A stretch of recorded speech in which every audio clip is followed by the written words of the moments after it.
Vous écoutez le journal du télétravail, le podcast du magazine Management qui vous aide à mieux télétravailler.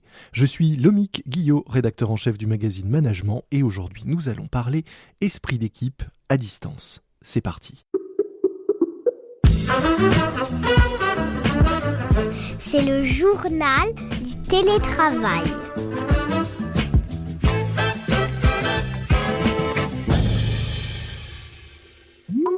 L'esprit d'équipe, ça fonctionne quand on est tous ensemble sur le terrain, pour prendre une métaphore sportive par exemple, mais qu'en est-il lorsque les équipes sont dispersées et que tout le monde télétravaille? Comment conserver cette dynamique, cette force du collectif à distance?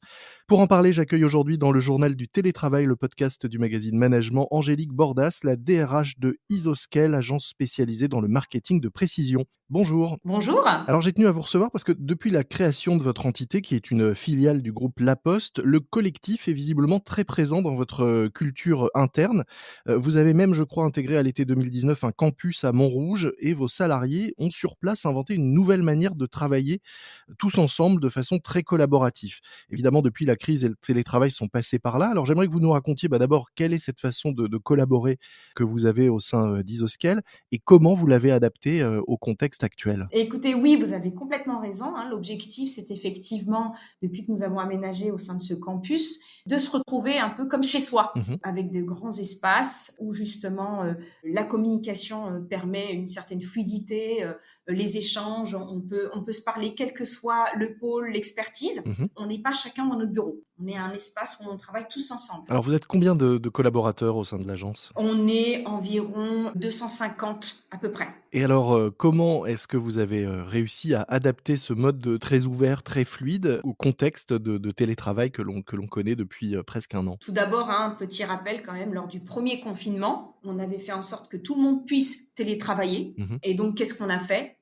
Tous les jours, pour pouvoir garder ce lien et travailler en collectif, on a demandé à ce que chaque équipe puisse organiser une réunion d'écoute pour savoir si l'ensemble des collaborateurs se portaient bien. Parce que c'était très important pour nous. Une prise de température virtuelle. Exactement, parce que chacun étant chez soi, c'est pas du tout la même façon de travailler. Et donc l'objectif, c'était de rassurer et de pouvoir montrer qu'il y a un lien et que ce lien, on l'a toujours pas perdu, pour que les collaborateurs ne puissent pas se sentir isolés. Parce qu'on avait une population d'âge moyenne autour de 29-30 ans.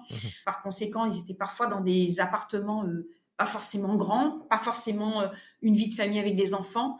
Et donc, besoin de s'exprimer, besoin d'échanger, besoin de créer ce lien. Voilà. Ça, c'était primordial pour nous. On a vu beaucoup de sondages, on en parlait d'ailleurs récemment dans un épisode de notre podcast, beaucoup de sondages qui disent que finalement les millennials, les plus jeunes, sont ceux qui ont le plus de mal avec le télétravail. Alors vous disiez que la moyenne d'âge chez vous était de 29 ans.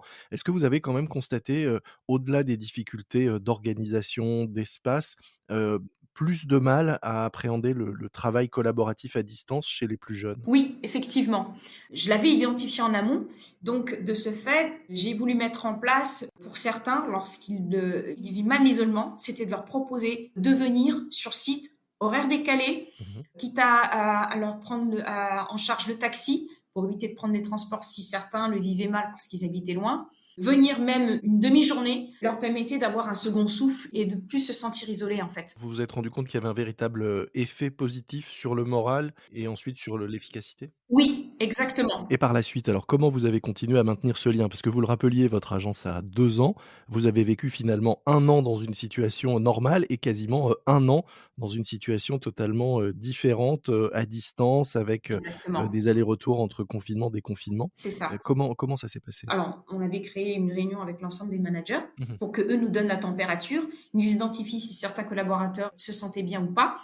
Et ensuite, c'était leur dire, écoutez, pourquoi vous organisez pas des réunions, pas forcément le lien hiérarchique, pas forcément manager-équipe, mais plutôt équipe qui ne se connaissent pas, qui ne font pas partie de la même équipe, par exemple un brainstorming ou une idée créative, de manière à ce que les collaborateurs puissent découvrir d'autres collaborateurs qu'ils auraient pu le faire s'ils étaient sur site, en fait. C'est-à-dire, en fait, vous avez essayé de favoriser virtuellement les rencontres un peu informelles qu'on peut avoir quand on est, dans un bureau ensemble? C'est exactement cela. Parce que bien évidemment, quand on est à distance chez soi, comment créer en fait ce type de moment qui est nécessaire en fait dans la vie d'une entreprise. Mmh. Et donc, de ce fait, mettre en place ce système de réunion dite créative permettait effectivement d'avoir des échanges informels, de pouvoir un peu plus échanger librement, rigoler. Mmh. C'est un moment de partage. Et en invitant donc, au-delà du cercle habituel de l'équipe pour élargir et faire rencontrer des collaborateurs qu'on a moins l'occasion de croiser et encore moins, quand on est à distance. Parce que c'est ça surtout, hein. Avoir tout le temps, à un moment donné aussi, c'est faire toujours les mêmes styles de réunions d'équipe, Mmh. les redondants, donc ça n'apportait pas plus. Ça devenait de la vie quotidienne d'entreprise et il y avait quand même une démotivation de la part de certains collaborateurs qui vivaient mal l'isolement, très Mmh. clairement. Oui, c'est vrai que c'est intéressant cette idée d'ouvrir des réunions, à plein de profils différents et de gens différents dans l'équipe pour essayer de faire vivre cet esprit de communauté que vous aviez réussi à mettre en place, sur site. Vous nous disiez, également que, finalement, vous aviez conçu vos bureaux comme étant presque comme à la maison. Est-ce que vous allez changer des choses dans l'organisation? Puisque là, peut-être certains en ont marre d'être comme à la maison ou d'être, pour le coup, réellement à la maison. Est-ce que vos bureaux vont évoluer pour, être différents demain? Et au-delà de la question des bureaux, quelle organisation est-ce que vous avez en tête pour la suite? Est-ce que vous allez garder plus de télétravail qu'auparavant? Comment vous voyez les choses, au sein de votre agence? Il faut savoir que quand je suis arrivée, que nos bureaux étaient pensés pour qu'on puisse se sentir comme chez soi, on était pas dans le système du télétravail, même si on l'avait accordé à la marge, parce que certains habitaient très loin. Mais bien évidemment, la crise et ce qui se passe aujourd'hui nous fait penser autrement. Et donc, par la suite et dans l'avenir, il ne s'agit plus de se dire, parce qu'on habite loin, il faut du télétravail, mais plutôt qu'on doit concilier une mixité, en fait. On Mmh. le voit bien, hein, même aujourd'hui, l'ensemble des collaborateurs, des salariés qui font du télétravail, du full télétravail, on en marre. Mmh. Tout comme le modèle où on devait venir au travail 7 jours sur 7, il ne peut plus perdurer ce modèle-là non plus. Donc aujourd'hui, c'est une mixité, très clairement. Et est-ce que vous voyez des tâches différentes qu'on fera, au bureau, sur votre campus et en télétravail? Ou est-ce que finalement ce sera simplement des lieux différents? Ou est-ce que ces lieux seront chacun, adaptés à un type de travail différent? Ça sera des tâches différentes. Mmh. Le lieu, nous n'allons pas le changer parce que c'est pas parce qu'on se sent comme chez soi que c'est forcément chez soi. C'est juste qu'il y a un confort, des conditions de travail qui nous permettent de travailler dans les meilleures conditions. C'est ça que ça veut dire. Mmh. Donc l'idée, c'est de dire, nous avons une réunion où on doit mettre en place tel outil, créer, brainstormer. Et dans ce cadre-là, se réunir physiquement, c'est la meilleure des façons. Ensuite, l'intégration des nouveaux collaborateurs, très clairement, ça se fait sur site. Par contre, certaines tâches récurrentes qui sont du quotidien, c'est assez facile et aisé de le faire en télétravail. Voilà. Quand c'était possible de les voir, on a compris que vous préfériez, les rencontrer, mais quand c'était pas possible, comment, concrètement vous avez, intégré les nouveaux venus? Est-ce que vous avez trouvé des solutions pour malgré tout humaniser cette intégration à distance? Comment on embauche face à une situation où on est en télétravail? Mmh mh. Alors, c'est exactement ça que je souhaitais mettre en place, c'est humaniser parce que même si ces nouveaux venaient sur site, la majorité des collaborateurs sont en télétravail, donc ne savent pas qui il est. Bien évidemment, on avait envoyé un petit mail de bienvenue à l'ensemble des collaborateurs pour qu'on puisse l'identifier, mais je trouvais que c'était pas assez. Et donc, l'idée m'est venue, c'est de mettre en place une vidéo, et donc c'est un exercice de style qui permet d'ailleurs de savoir si le nouveau collaborateur est capable de se prendre en vidéo. On est quand même dans du marketing digital, donc je trouvais que c'était aussi intéressant. C'était intéressant de tester cette compétence? Exactement. Et donc, il se prend en vidéo et il se présente. Et donc, dorénavant, lorsqu'on envoie un mail de bienvenue à l'ensemble des collaborateurs d'Isoscale, on met cette vidéo du nouveau collaborateur qui s'est présenté. Et donc, de ce fait, quand il le voit, c'est pas juste un mail de bienvenue, c'est son visage, c'est il s'exprime qu'il est sa personnalité. Mmh. Ça, je trouve que ça humanise la relation et ça permet aux autres collaborateurs de savoir qui ils sont, la manière dont ils se présentent, avec parfois une petite touche d'humour. Donc, c'est même assez sympa. Et finalement, ils se font connaître de plus de monde que s'ils étaient réellement au bureau. Parce que là, ils touchent tout le monde avec une vidéo, alors qu'autrement, c'est pas évident qu'en même une semaine, ils aient croisé l'ensemble des collaborateurs sur site. Mais vous avez complètement raison.